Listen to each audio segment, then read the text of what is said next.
Hi John, hey Jaguars, this is Miss Schooler with Weekends with Max and His Dad by Linda Urban.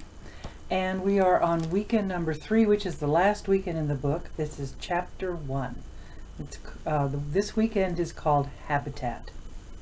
The clock in Miss Malouf's classroom was broken. It had to be. It felt to Max like hours had passed since he last looked at it.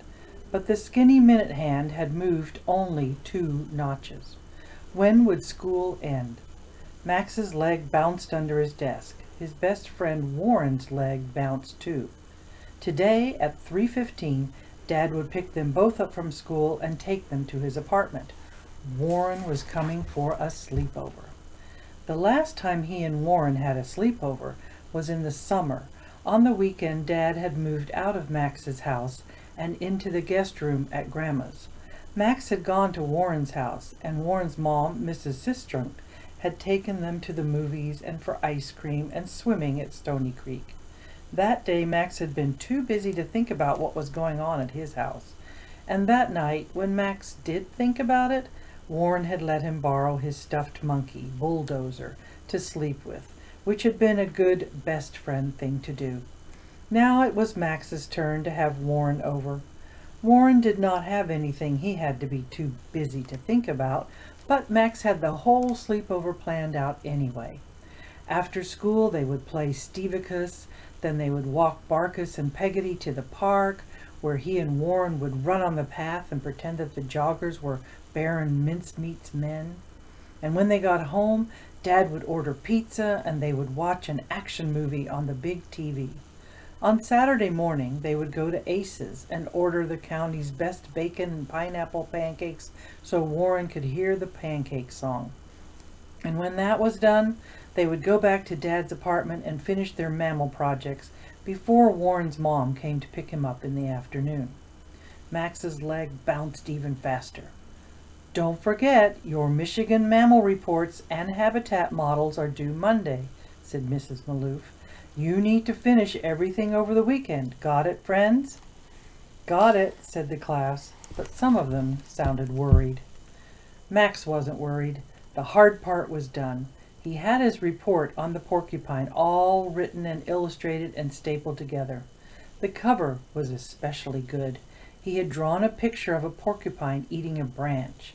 He had drawn each quill individually, instead of scribbling up and down on the porcupine's back.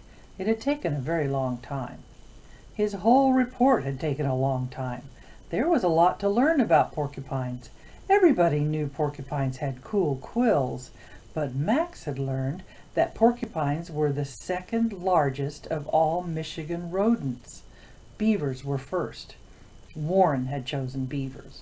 He also knew that porcupine babies were called porcupets, which was a way better name than kits or pups or cubs. Lots of other mammal babies were called kits or pups or cubs. No other baby was called a porcupine or a porcupet. Best of all, porcupine habitat was interesting. Porcupines lived mostly in the woods. They slept in dens in the super cold winter. But when it was nice out, they liked to sleep in the crook of a tree branch. They could sleep for hours up there without falling off, just as cozy as if it were a bunk bed. "Please go put your reports in your backpacks," said Mrs. Malouf, "and when you return, we'll have read aloud." Max slipped his report into the clear plastic envelope Mrs. Malouf had given them to protect their work, and carried it out to the hall. When he got to his backpack, he tried to slide his report inside, but it was too tight to fit. To make room, he took out the plastic bag of habitat-making supplies he had brought from home and set it on the bench. In the plastic bag was a shoebox, and paints and glue, and a clay porcupine that Mom had helped him make.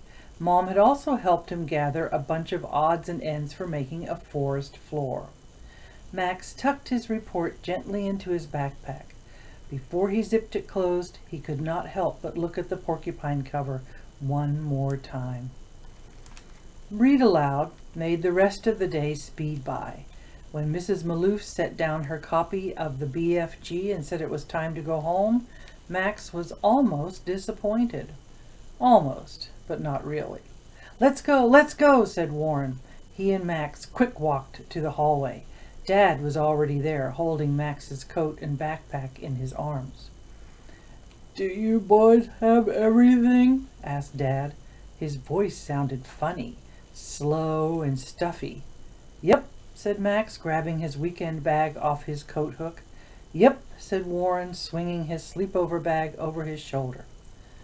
"I hope your cold gets better, Mr. Leroy," said Mrs. Maloof. Dad sniffed. "I don't have a cold," he said. Sounded more like, "I don't have a cold. I never get colds." Mrs. Maloof lifted an eyebrow the way she did when one of her students forgot a math packet at home. "Well then, have a good weekend." "We will," said Max and Warren at the very same time. They quick walked down the hall so fast it looked like they were running, but they weren't. Dad trailed behind. That's the end of chapter 1.